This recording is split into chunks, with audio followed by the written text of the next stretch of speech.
In the small town of Willowbrook, nestle. Audio by Paper to Audio.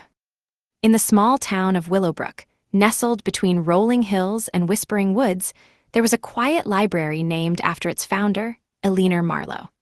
The walls of the library were lined with books that seemed to tell stories of their own, waiting for someone curious enough to turn them open. Every evening, after the last visitor had left, a young woman named Ada would arrive at the library. She would carry a small basket filled with her knitting, and she would sit in the corner by the window. The light from the sunset would cast golden rays through the glass, dancing on the pages of the books around her. Ada was not like other people. Her eyes held a depth that seemed to look right through you. Tonight was no different. She placed her basket down gently and pulled out her knitting needles, letting them tangle with the threads softly as she worked. The library was quiet, but Ada felt it. The hum of the outside world faded away, leaving only the gentle creaks of old books and the soft tapping of her needles against her fingers. As the sky darkened outside, a peculiar event began to unfold. A single book on the shelf beside Ada started to glow faintly, casting a warm light onto her face. At first, she didn't notice it, but as the light grew stronger, she felt a gentle warmth spreading through her body. Ada's hands stopped their motion for a moment, and she looked down at them. They seemed to be glowing too, just like the book. She couldn't quite understand what was happening, but there was an inexplicable sense of peace that settled over her. She reached out her hand towards the book, feeling its pages, almost as if they were alive. The book whispered softly, and Ada could hear it in her mind. "Stay with me, Ada."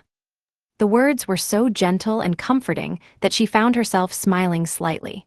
She turned to look outside, where a small, silver light was beginning to dance across the trees. Ada stood up slowly, feeling a strange sense of excitement mixed with an overwhelming comfort. She walked over to the window and opened it wide, letting the cool evening breeze flow in. The silver light intensified as if responding to her actions, weaving itself into the air around her. She stepped outside for just a moment, feeling the night's coolness against her skin. The silver light seemed to dance with her, creating an ethereal path that she followed back inside the library. As soon as she closed the door behind her, the light vanished.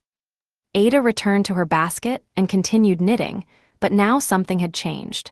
There was a sense of clarity in her thoughts. She realized that every book held not just stories, but also pieces of truth and magic waiting to be discovered. She picked up another book at random from the shelf and opened it, finding herself drawn into its pages effortlessly.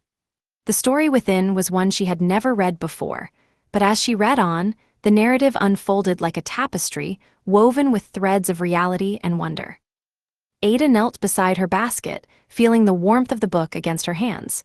She turned to another book nearby, and it too began to glow, whispering softly, "Find your path."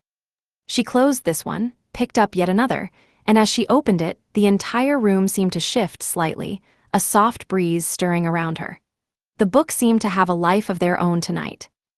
Ada's eyes scanned each book, finding not just stories but small symbols that hinted at deeper meanings. Each symbol was different, yet they all led towards one common point, an understanding of her true purpose in Willowbrook and beyond. She closed this last book and stood up, feeling the weight of knowledge she had gathered. The library seemed to glow with a new light, reflecting not just old books but a sense of the future. Ada felt a deep connection to all around her, the trees outside, the shelves of books, even the air itself. As she walked towards the door, preparing to leave for home, she realized that her doubts from earlier had vanished. The tension in her body, the worries that once kept her from fully embracing this magical moment, were gone. She felt a deep sense of peace and belonging. Outside, under the starlit sky, Ada paused for one last look at Willowbrook's library. She smiled, feeling the magic that surrounded her, and knew that no matter where life took her, she would always carry the lessons of the night within her heart. The door closed behind her with a soft click, and as she walked away into the night, the library felt its quiet, knowing smile watching over her. You have reached the end of the text.